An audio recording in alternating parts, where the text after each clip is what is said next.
Great to have you here. Nice group, some familiar faces.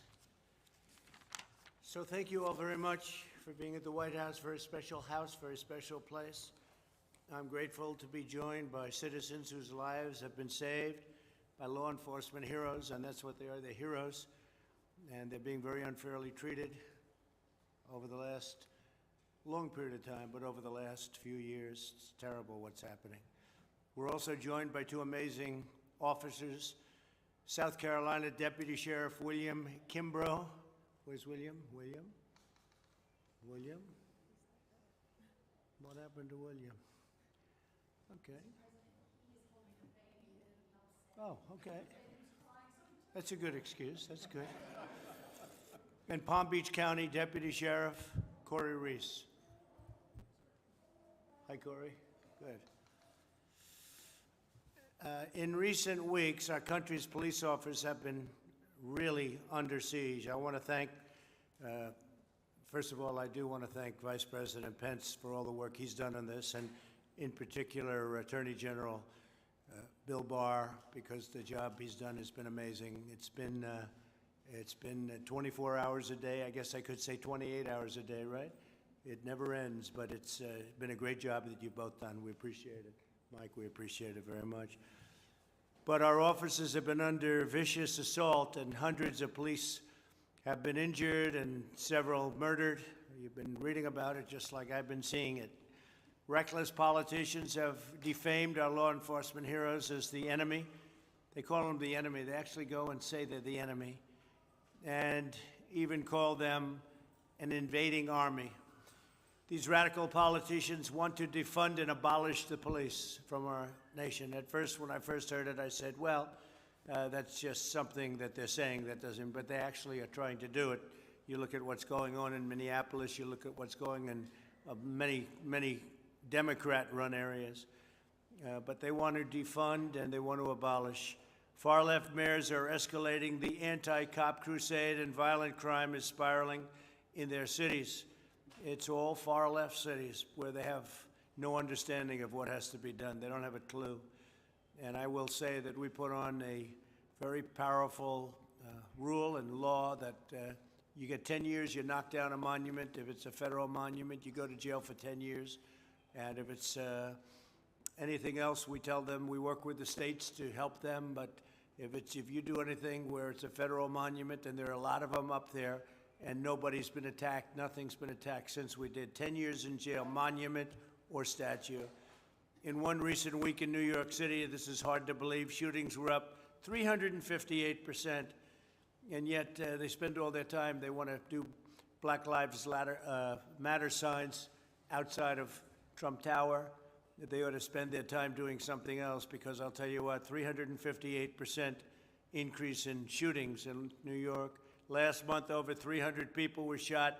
NYPD retirements have quadrupled, and they're going up even further. And New York City is out of control. Unfortunately, my place, I love it, but it's out of control. It was doing so well. And Rudy Giuliani, whether you like Rudy or not, he did a great job. He was the greatest mayor in the history of New York. Murders in Atlanta are up 133% compared to the same period last year. And one of the victims was an 8-year-old girl, and we've had younger than that in Chicago last weekend. In the last 2 weeks, 105 Americans were shot in Philadelphia and Minneapolis. The city voted to disband the police department and cut it way down, but disband it ultimately. The radical politicians are waging war on innocent Americans. That's what you're doing when you play with the police. My administration is pro-safety, pro-police, and anti-crime, and I will say, I just see a new number came in from Chicago. This weekend was a scourge.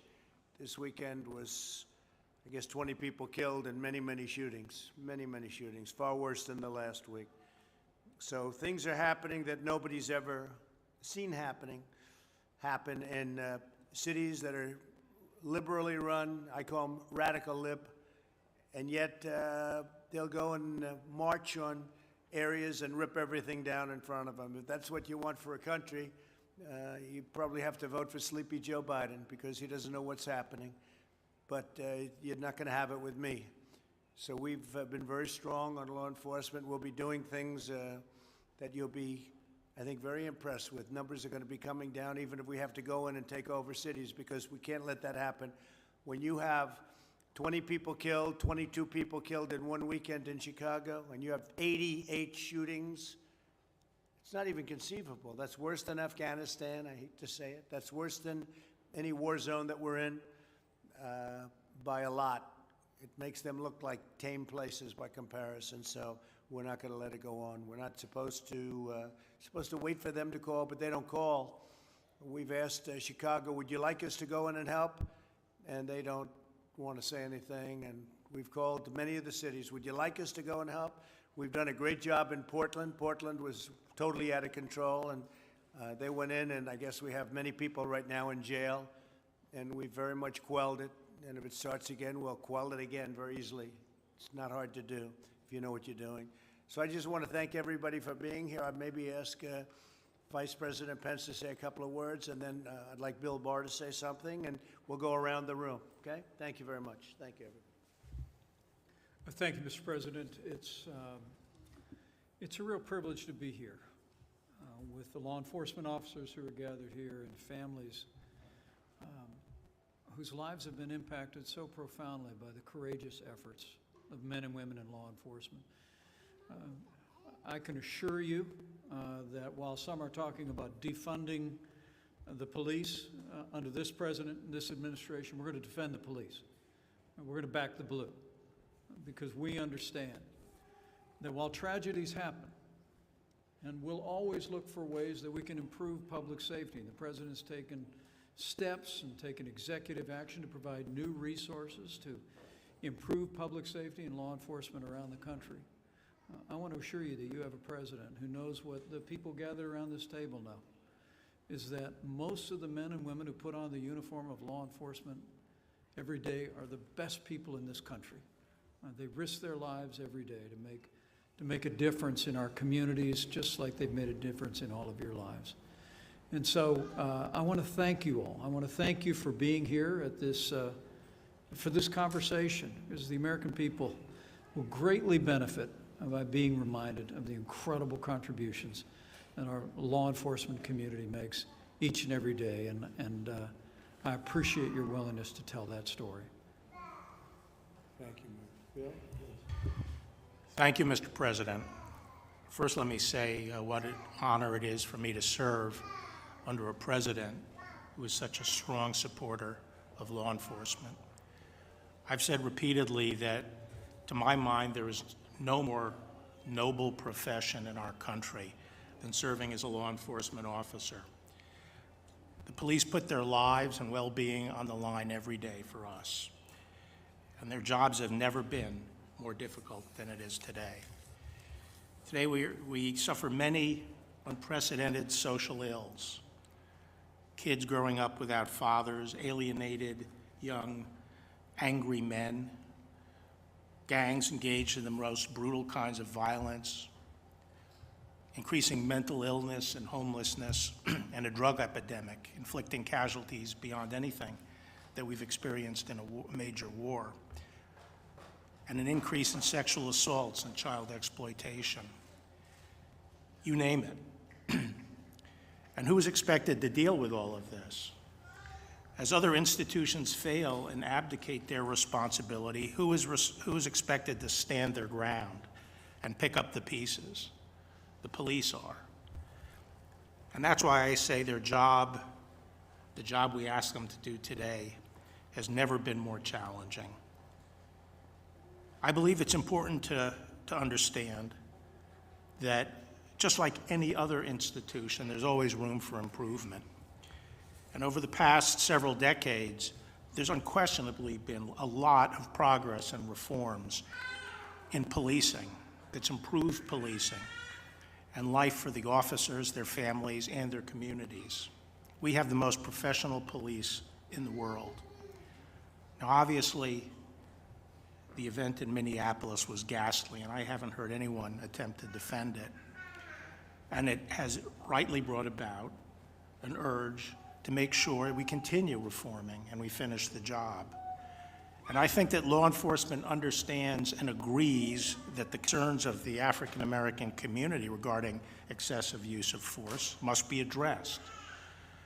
But we also have to be careful and not throw the baby out with the bathwater. And so extremist reactions like defund the police are trying to pull us in exactly the opposite direction of where we have to go. We have to give law enforcement more support, more training, and resources. And I think the executive order that the President signed last month strikes exactly the right balance. It's supportive of the police, and it also addresses legitimate concerns about excessive force.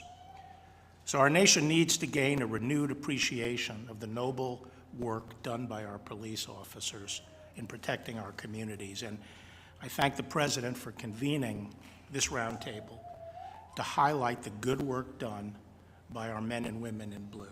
Thank you, Mr. President. Maybe what we'll do is we'll go around the room, and maybe you could introduce yourself and explain exactly what's going on. You have an incredible story, please. Hi, my name is Kamira Boyd. I'm from Charleston, South Carolina. Well, on June 11th, 2019, my baby started choking on breast milk, and the first thing I started to do was just run out the house and jump in the car. While leaving out of my neighborhood, Officer Kimbrough came.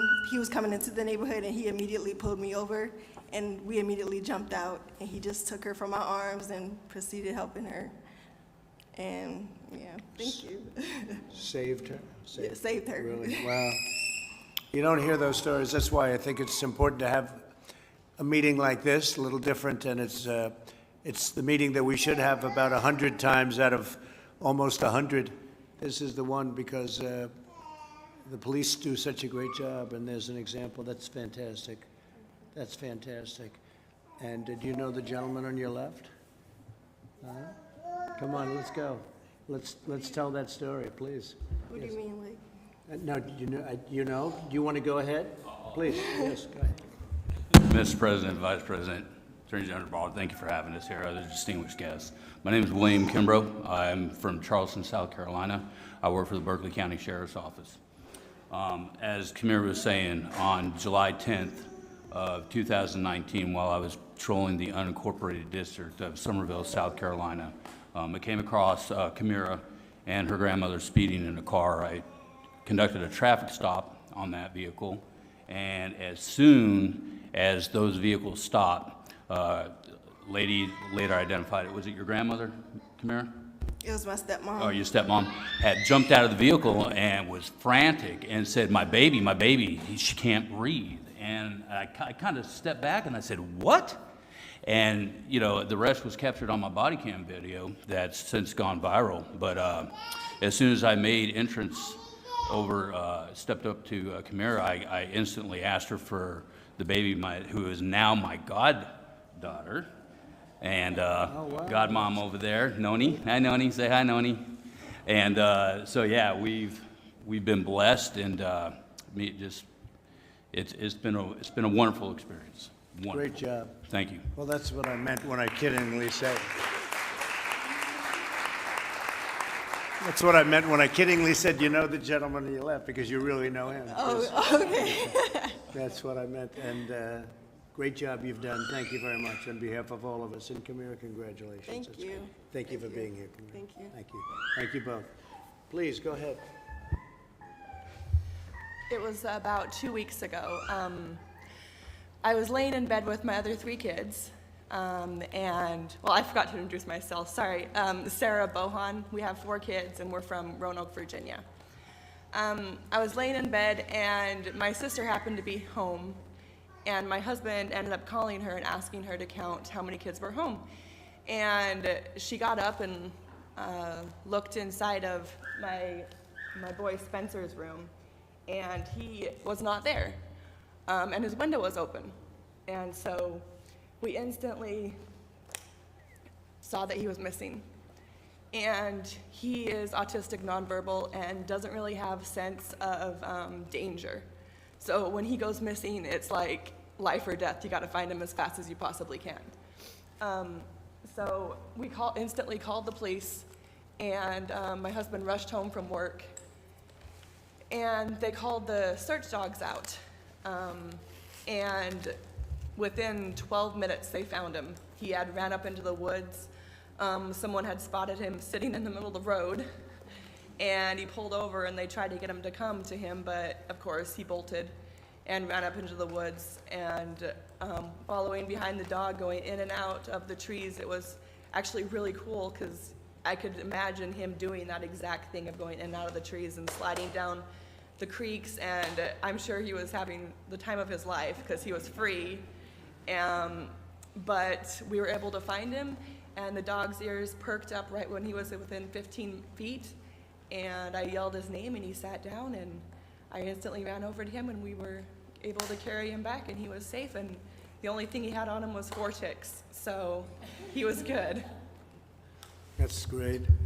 So again, the police did a great job, and the group did a great job. And so Spencer has no sense of danger, so you would say basically he's very brave, okay? View it that way. Good. Thank you very much for being here. We appreciate it. Thank you. Brooke, please. Mr. President, thank you. I got to meet almost everyone. My name is Brooke Rollins. I have the extraordinary honor of serving this president as his domestic policy chief every day in this White House. And I will say there's a lot of brave people in the room, probably no one more so than our 2 officers. But this mom not only has, Mr. President, her 9-year-old here, but she has her 4-year-old, her 3-year-old, and her 10-month-old here. And her husband, Spencer, just took them into the other room. So this is bravery at its finest for all the moms in the room who've sort of manhandled lots of children. So thank you for being here, and certainly you too, and that beautiful baby girl. What an honor to have you and all of you with us today. Mr. President, you mentioned New York City, Atlanta, Chicago, Philadelphia. The lack of leadership, I think, happening in some of our most ravaged cities around this country is really astonishing. But I think it's really important to note that that failure is a choice, and it is a choice, Mr. President, that I know you would never make. I have seen you now more than 2.5 years stand with law enforcement, stand with the mothers and the fathers in this country who are fighting for a chance at the American dream. That dream is not possible without a law enforcement that stands for the rule of law and for safe and secure communities. So thank you so much for your leadership. Everyone here today, thank you for coming. What an honor it is to have you in your house here at the White House on this day. And special thanks to the moms who are brave enough to bring the little ones in to tell their story on behalf of these amazing men and women serving in blue. Thank you so much. Well, thank you very much, Brooke. What's more astonishing to me is that we'll call, Bill will call, Vice President will call, I'll call. You'll call leaders of these cities, Democrat leaders, and we don't care if they're Democrat or not. They happen to be in every case. But we'll call them and we'll say, do you need help? And they'll say no. I said, but you just had 40 people shot and many people killed this weekend. And they'll say, no, we're okay. And I'll say, what's that all about? And we're tired of those answers.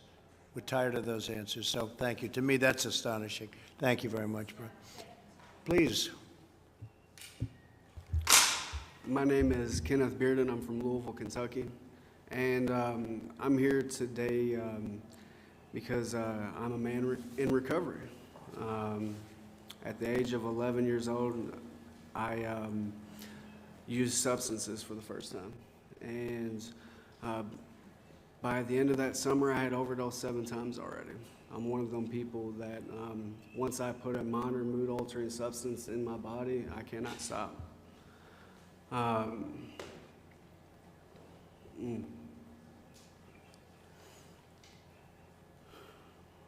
I did not stop using alcohol or drugs until the age of 24.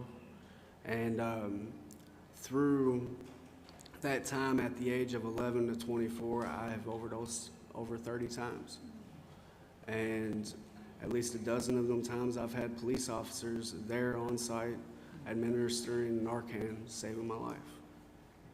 And my son would not have his father today if it wasn't for the police officers, the men and the women who administered that Narcan.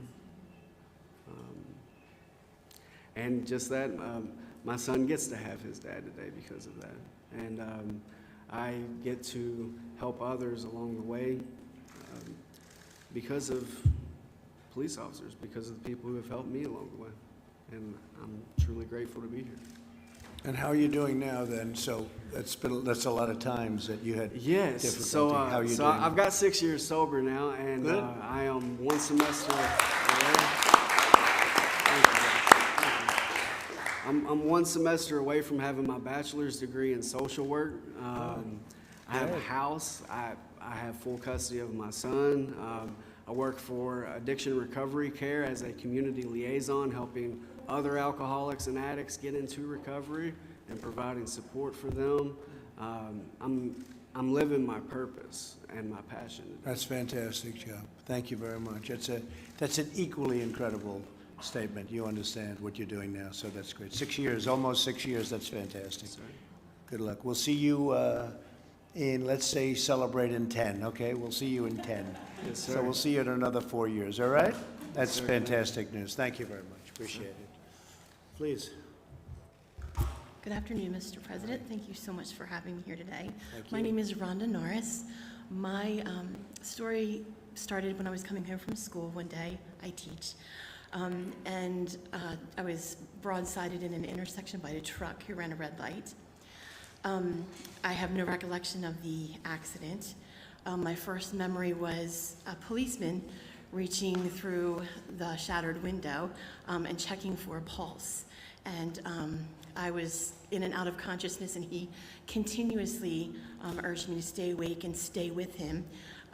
Very soothing, very calm, and was calling on his radio for an ambulance and first responders, which his being there sped up the process dramatically. He's the one who told me, we're going to put a sheet over you to cut you out of the vehicle. I couldn't move. I was trapped in the vehicle, and also my injuries made me incapable of movement. He also followed the ambulance to the hospital. He gathered up all my personal belongings that he could find at the accident and brought them to my husband at the hospital and explained to him that I had regained consciousness. Stayed with my husband until the tests were done, and they said she's going to be okay. The most amazing thing to me about this state trooper is that he was off duty. He didn't have to do any of that. Right. He was just happened to be at the scene of the accident and immediately responded and sped up my rescue, and I'm eternally grateful to him for doing that. Well, that's great. Thank you very much. It's an incredible story. So how seriously, how long did it take to recover? How bad was it? I missed 5 weeks of work. Still have some injuries that'll never go away, but I am very, very thankful to be here. That's a great job. Thank you very much. Appreciate it. Thank you. Thank you for being here. Please. Mr. President, I'm Perry Cleek, pastor of Lighthouse Baptist Church in Jonesboro, Tennessee. Good. And our church watched over the last few weeks as the way that our police officers were treated all over the country. And it was all over the news about how they are such, they've been demonized and disgraced and dishonored. And we got our heads together and thought, what can we do as a small church in a small town to honor our police and to let our voice be known? Their voice is loud, that blame all this on police officers. The voice of small town America is seldom heard. So we just set up a little ceremony. We went through the chief of police and the public safety director, and we asked them if we could hold a public ceremony on the steps of the courthouse on Main Street in Jonesboro on July 4th at 11 o'clock in the morning and present each member of the Jonesboro Police Department with a check for $1,000. And we did that, and it shouldn't have, but it made national news. I think small towns all over America feel like we do, that we want our voice to be heard, that we love law enforcement, our local police officers, and if we can do something to support them and encourage them, then that's what we want to do. And we feel very good about what we did. Well, that's a great story. I thought you were going to tell me that they wanted to arrest you for giving them a couple of bucks, and they deserve it very much. But, I've heard the other end of those stories also. You're not allowed to do anything. And you're right about it. They've been, what the police have been going through over the last number of years, in all fairness. It's been starting, but it's never been like this, has it? It's never been like this. It's crazy. It's crazy, and they'll find out. It'll go the opposite direction, unfortunately, at some point. It'll go absolutely opposite when they see, and you're going to have some defunding and abolishing, and you'll see numbers like nobody would ever believe. And they're going to say, let's get our police back as soon as we can, right? But that's great what you just said. That's a fantastic thing. Yes, sir. We were thankful that it's a small town and a small police department. It was only 23 employees, so it wasn't that big a hit. That's but a lot. It was a blessing to them. That's a lot. That's a good job. Thank you very And much. Mr. President, I've already heard, I got a note written to the church that didn't identify the officer, but said I'm an 83-year-old widower.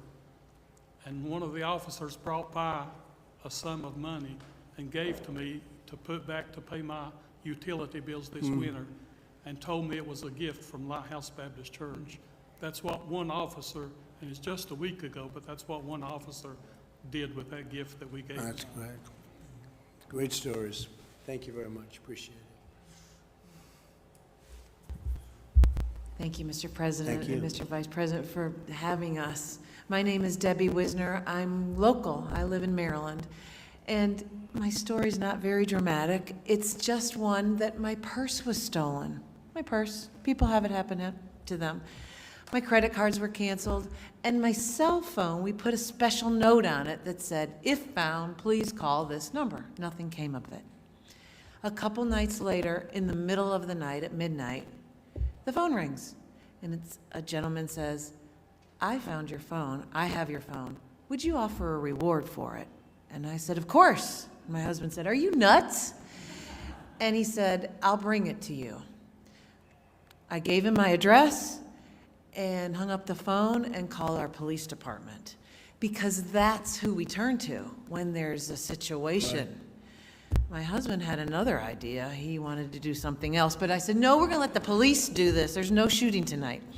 So the police came. They gave us their cell phone number. They went away around the corner and they said, when he pulls up, give us a ring, we'll be there. Sure enough, he pulled up, he comes out of the car. It's 2 o'clock in the morning now. And the police, 2 squad cars were there immediately, which is what we need in our communities. Right. And they checked him out. He did, in fact, find the phone, and I gave him a reward and thanked my police officers, and I'm grateful that we have community policemen that are willing to come at 2 in the morning and do this silly thing. That's great. Thank you very much. Thank you. 2 in the morning. Why did he? That's a strange time. So you found him to be okay, even though he came at 2 in the morning? He came at 2 in the morning, but so were our policemen. Yeah, no, they were there. And that's the only reason That's we were great. okay with it. Good. Thank you very much. Thank you. Thank you. Really nice. Please. Mr. President, thank you so much. It's an honor to be here. I, like many others, we support you in supporting our law enforcement officers and providing safe communities. Thank you, Mr. Vice President, for being here as well, and your hard work. And obviously to the Attorney General Barr, thank you. And to law enforcement officers that are here and their families, and to your staff, Mr. President. Although it shouldn't matter, Mr. President, I'm kind of a unique bird, if you will. I'm a Democrat. I'm an elected official. I'm African American. I have 8 years or 12 years of experience in the Georgia House of Representatives, 8 years as county exec. And as county exec, I've had to manage a very large, probably one of the largest police departments in the state of Georgia.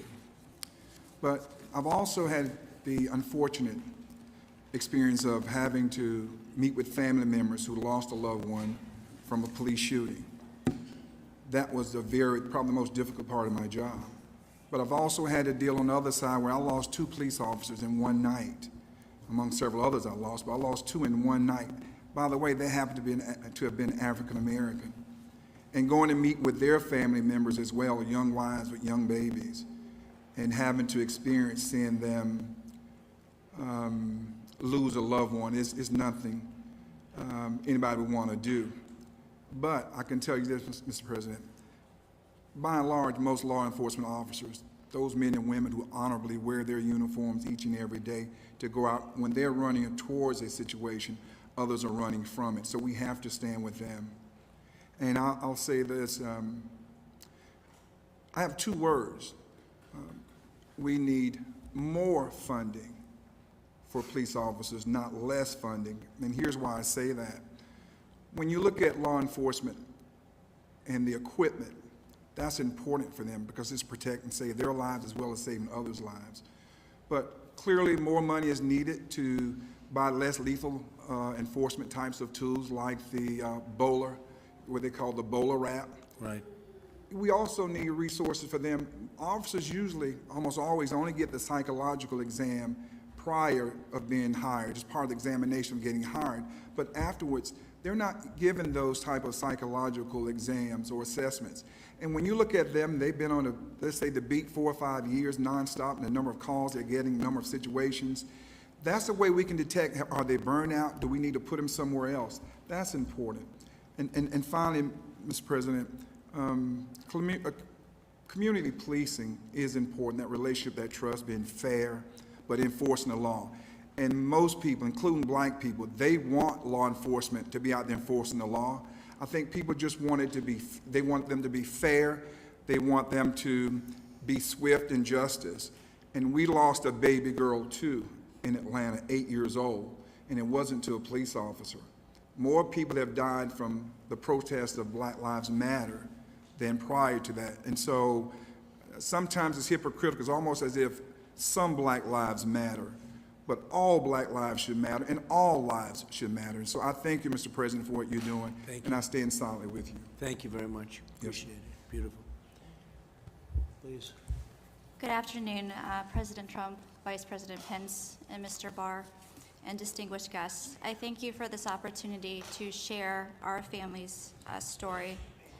8 years ago, our 15-year-old daughter was trafficked by MS-13 gang members. She was trafficked over a 1.5-year time period throughout the DMV area.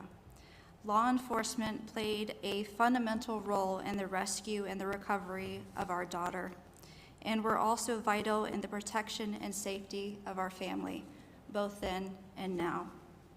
Initially, the officers handling our case, albeit well-intentioned, were not trauma-informed and not able to differentiate a runaway teen from a victim of human trafficking.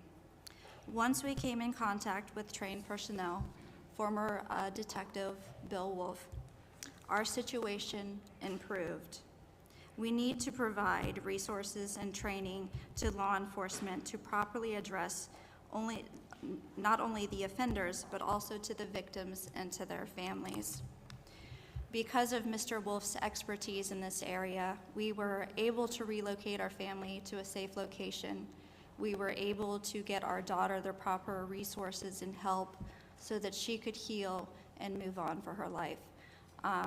The law enforcement is crucial to the rescue, to the victims of human trafficking, and I believe we should support them with everything we have. Thank you. Thank you very much. Great story. Thank you.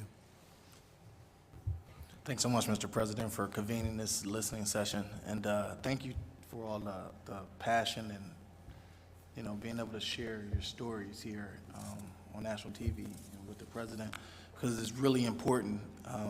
There's so many people who don't get a chance to have their voice lifted, and having this opportunity to tell your story to a president that's not only going to listen to it but take action is extremely important to the work that we do. And I want you all to know that as you go back home, we're still there with you, and we're willing to come and do all we can to help create safer communities. Since day one, this president's been really focused on that in a unique way.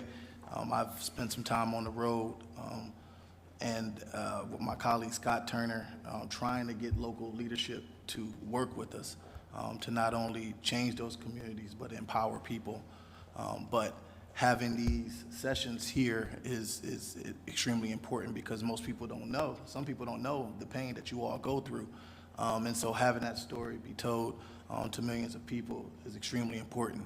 But I think what's most important is that we take this session here and create action, work with our police department, empower our police department, empower our families so that we can change what's happened over the last 20 years. It's no reason for places across the country in America to have more deaths than a war over in Iraq or Afghanistan. You know, that's not the country that we're about, and this president won't stand for it. And so, thank you so much for your Mr. President, for your leadership. Thank you very much. You're doing a great job, too. Please. Thank you, Mr. President. I'm basically here in support of my daughter-in-law and my grandchildren, but I would like to say a personal thank you to Officer Reese here for saving my grandson. I will never forget it, and I will always be grateful. And I would also like to add that I'm a state employee. I work in the city of Atlanta, and I have seen a drastic change in law enforcement coverage in that area. And I see the difference when law enforcement is not visible on the streets. So we've had our challenges there, and it's peaceful now, but when there is a lack of law enforcement within a community, civility breaks down and crime increases. And I don't have any answers to any solutions, but I can just speak on the fact that I have experienced it over the past 3 or 4 months. And I thank you for your invitation here and for your time. Thank you very much. I appreciate it. Thank you. First of all, Mr. President, Vice President, Attorney General, thank you very much for inviting me here today. It's truly an honor to be here. I'm Deputy Corey Reese with Palm Beach County Sheriff's Office. I have been a deputy there for going on 3 years now. Last month in June, I was staying with my wife at a Hampton Inn in Tampa, off duty, of course. I work in Palm Beach County, this is Tampa. We were in the room relaxing, and I could hear a lady in the hallway screaming for help. And so I went outside to see what was going on, and the young lady to my left here was on the floor clutching the child in her arms. She was screaming for help. The child was crying, and there was a man standing above them grabbing at her and the child. Now, my first thought was it was a domestic situation, but clearly there was something wasn't right with the situation, so I separated him, and she said that she doesn't know him and he was trying to take her child. And more people came pouring out of their rooms and were saying the same thing, so I immediately got him separated. I had him sit down in the hallway, and I had someone else call Tampa PD, and they arrived, and at that point I just was keeping the peace between everybody because there were some people getting quite aggressive, with him. It's not, the right time.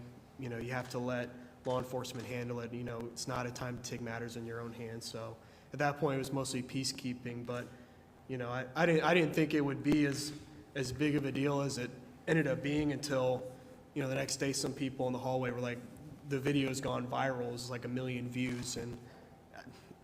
And then I'm getting a call saying I'm invited to the White House. I mean, it was completely unexpected. I just doing what I was trained to do, what I was told to do, just being there, right time, right place, and that's it. Again, thank you for having me here. It's called natural instinct, right? More than anything else. Thank you very much. Great job. Appreciate it.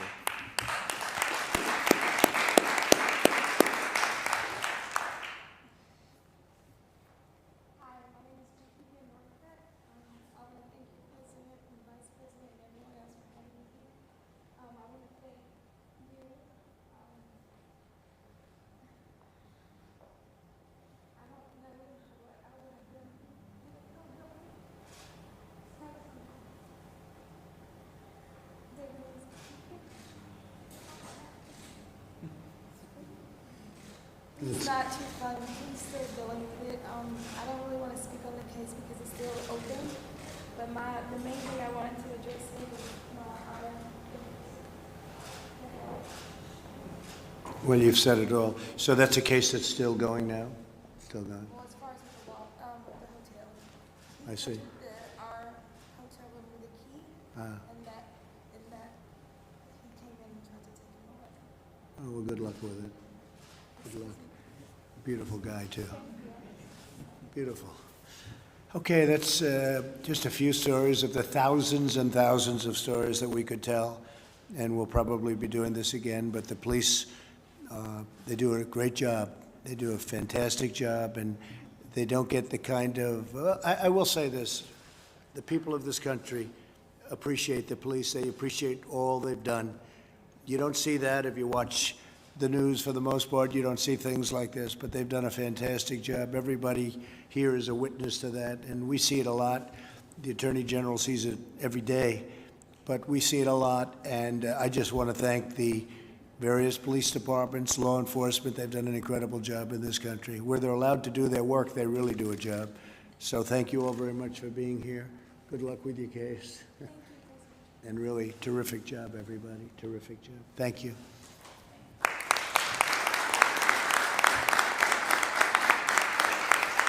Would anybody from the media like to ask anybody a question here? Steve, go ahead, please. You're in a good place with Dr. Fauci. There's been some criticism of him over the last couple of days. Do you still appreciate his advice? Well, I have a very good relationship with Dr. Fauci. I've had for a long time, right from the beginning. I find him to be a very nice person. I don't always agree with him. I closed the border, as you know, to China. I did the ban on China, heavily infected, and we saved tens of thousands of lives, and Dr. Fauci will admit that it was a good decision. It was very early. That was in January, long before it was thought of as the right thing to do. I also closed the borders to Europe when Italy and a couple of other countries over there, France certainly, Spain, they were having a lot of problems. I closed the borders very early, shortly after I did with China. So we saved a lot of lives, so we made a lot of good decisions. But no, I get along with him very well. I like him personally. Yeah, please. Pardon Michael Flynn? I can't hear you. Are you going to pardon Michael Flynn? Well, he's got a case going on right now. I think he would, I don't know this for a fact, but I think he's doing very well with respect to his case. I hope that he's going to be able to win it.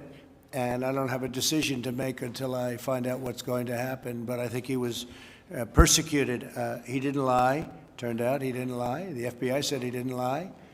I think he was persecuted, and nobody understands what's going on with the judge, the Justice Department, which is so capable. They decided to take a view on it, and they decided that he should be, they were going to drop the case. So he's right now, meaning his lawyers and him, are embroiled in hopefully the final stages of what should have never happened. They treated him very unfairly, as they have many people on this side. Yeah, please. President Trump, you've said many times that the number of coronavirus cases is going up because testing is increasing. That's right. Do you acknowledge that it's going up for other reasons too? For example, that it's actually spreading? And what are you going to do to stop the spread? Well, you know that we have one of the lowest mortality rates anywhere. If you know, Biden and Obama stopped their testing. They just stopped it. You probably know that. I'm sure you don't want to report it. But they stopped testing. Right in the middle, they just went, no more testing. And on a much lesser problem than the problem that we have, obviously, with respect to, this is the worst thing that's happened since probably 1917. This is a very bad thing. All over the world, it's 188 countries right now. But no, we test more than anybody by far. And when you test, you create cases. So we've created cases. I can tell you some countries, they test when somebody walks into a hospital sick or walks into maybe a doctor's office, but usually a hospital. That's the testing they do, so they don't have cases, whereas we do. We have all of these cases, so, you know, it's a double-edged sword. At the same time, we have the lowest mortality, or just about the lowest mortality in the world. We're doing a great job. We're doing very well with vaccines, and we're doing very, very well with therapeutics. And I think we're going to have some very good information coming out soon. But we have the best and certainly the biggest, by far the biggest testing program anywhere in the world. If you tested China or Russia or any of the larger countries, if you just tested India as an example, the way we test, you'd see numbers that would be very surprising. Brazil, too. You know, Brazil's going through a big problem, but they don't do testing like we do. So we do the testing, and By doing the testing, we have tremendous numbers of cases. If we didn't do the, as an example, we've done 45 million tests. If we did half that number, you'd have half the cases, probably around that number. If we did another half of that, you'd have half the numbers. Everyone would be saying, oh, we're doing so well on cases. But when I see it reported in the night, you can check me out on this. I mean, they're always talking about cases, the number of cases. Well, it is a big factor that we do. We have a lot of cases because we have a lot of testing, far more than any other country in the world. And it's also the best testing. Yeah, please. The federal government is set to resume federal executions for the first time in more than a decade, potentially as soon as a couple of hours from now. Are you monitoring the last-minute appeals on that case? Well, I think what I'm going to do is consideration allow that to be answered by our Attorney General. Do you mind, Bill? Yes, sir. We obviously monitor the appellate process. Mr. President, have you given any consideration to using your clemency powers to stop these executions and commute them to life sentences? Well, I've looked at it very strongly, and in this particular case, I'm dealing with Bill and all of the people at Justice, and it's always tough. You're talking about the death penalty, but when you talk about people that did what this particular person did, that's tough also. So we're going to see what happens. Right now, they have a stay, I believe, right? They have a stay, and we'll let the courts determine the final outcome, and that's what's going to happen, okay? You're asking Americans to have full faith in law enforcement. How do you respond to critics who say you undermined your own federal law enforcement agency, the DOJ, when you commuted the sentence of Roger Stone? Well, if you look back on it, this was an investigation that should have never taken place. You have guys like Comey, you have McCabe, you have Strzok, you have his lover Lisa Page, you have all of these people running around, you have Brennan and Clapper who lied to Congress, you have many, many people, you have people that changed documents going into the FISA courts, and it's a terrible thing, and this is an investigation that they said should have ended before it started. It shouldn't have started, and if it did, it should have ended immediately because they found, as you know as well as I do, they found nothing initially, but it went on for 2 years or longer. And no, I'm getting rave reviews for what I did for Roger Stone, and he frankly is going to go and now appeal his case. He had a jury forewoman who hated Roger Stone, and who hated probably me, but she went on a false pretense, and he wasn't given a fair trial. It's not a fair trial. He wasn't given another trial. Should have been given another trial. I won't say more. I won't talk about the judge. I'm not going to, why would I ever talk about a judge? But this was a judge that gave, I believe, solitary confinement to Paul Manafort. Al Capone didn't have solitary confinement. So these are things that happened, and if you look at President Bush, President Clinton, President Obama, take a look at what they did. Frankly, it's a very unfair. Roger Stone was treated very unfairly, in my opinion, and so were many others on this side. In the meantime, you have the other ones who are admitted lying before, they admitted they lied before Congress, they leaked classified information, which is something you just can't do. And what are they doing? So we'll see what happens. But no, we're getting rave reviews for what I did. Okay.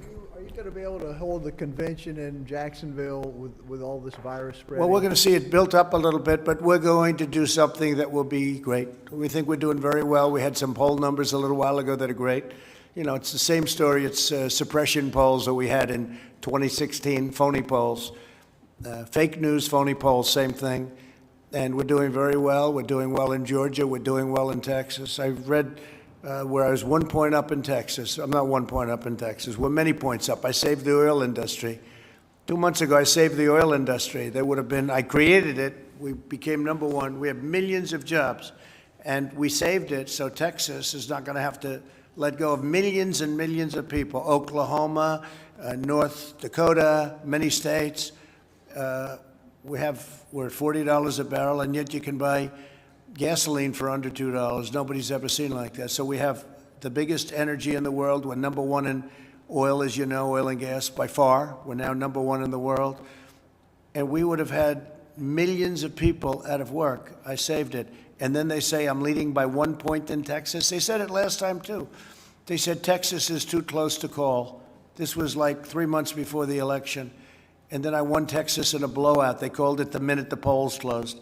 They said that about Utah. They said that about Georgia. They said the same thing. That Georgia's, oh, we can't, it's too close. They'll never be able to determine. We'll have to wait till election night.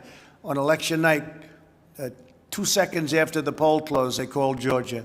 So, you know, it's the same thing. We have the same thing. They're phony polls. They're suppression polls. But to think that after saving the oil and gas business and millions and millions of jobs, I'm leading Texas by 1 point, I don't think so. Go ahead. Is the China Phase 1 deal still intact, or is it? Do you see it in jeopardy? It's intact. It's intact. But I think what China has done to the world with what took place, the China plague, you can call it the China virus, you can call it whatever you want to call it. It's about 20 different names. What they did to the world should not be forgotten. But it's intact. They're buying. Whether they buy or not, that's up to them. They're buying. Yes, Mr. President, Los Angeles just announced that they are delaying the opening of their schools. New York already said they were going to delay them. Other school districts are giving parents the choice whether to send their kids to school or not. What do you tell parents who look at this, who look at Arizona where a school teacher recently died teaching summer school, parents who are worried about the safety of their children in public schools? Yeah, schools should be opened. Schools should be opened. If kids want to go to school, you're losing a lot of lives by keeping things closed. We did the right thing. We saved millions of lives. We saved millions of lives when we did the initial closure.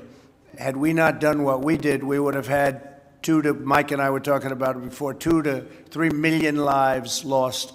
But we did that, so we're at about 135,000, and we'll be at somewhat higher than that by the time it ends. And again, the vaccines are happening and the therapeutics are happening, but I'm not even talking about that. So we'll be at a somewhat higher, but we would have lost 2 million, 3 million lives had we not done it. Now we understand it also. We understand there are certain vulnerabilities. Young children, I was talking to Governor Murphy, and they have thousands of lives. I won't even say how many, just thousands of lives. Hard to believe in New Jersey. And he said there was only one life that was 18 or younger. One person died, and that was a young man that had some medical difficulty. So when you think of that with thousands of lives and you have one person that was under 18, that's something that tells you, for some reason, I guess the immune system is much stronger with young people than it is for others. So we have to watch the group that does have the difficulty, does have the problem. We all know what that is. We all know who they are, especially if they have a medical problem. If they have a medical problem, diabetes or heart or anything, it's a big problem. But we're being very careful. But we have to open the schools. Would you agree with that? Do you agree? Yeah. We have to open the schools. We have to get them open. And I think there's a lot of politics going along. I think they think they'll do better if they can keep the schools closed in the election. I don't think it's going to help them, frankly. But I think they feel that by keeping schools closed, that's a bad thing for the country, and therefore that's a good thing for them. But they're the ones whose city's burning. I mean, can you imagine if the country was run like Chicago and like New York and like some of these other Democrat super radical left cities are run? You wouldn't have a country for very long, and the economy would crash. So we just set a brand new record today on NASDAQ again. This is now, I think, the 18th time since, and this is since after the problem. So we have a new stock market high for NASDAQ, and the other ones are getting very close. When I came here, the stock market was up almost 500 points today. The economy is rebuilding. Jobs are being produced at a record pace. We've never had a pace like this.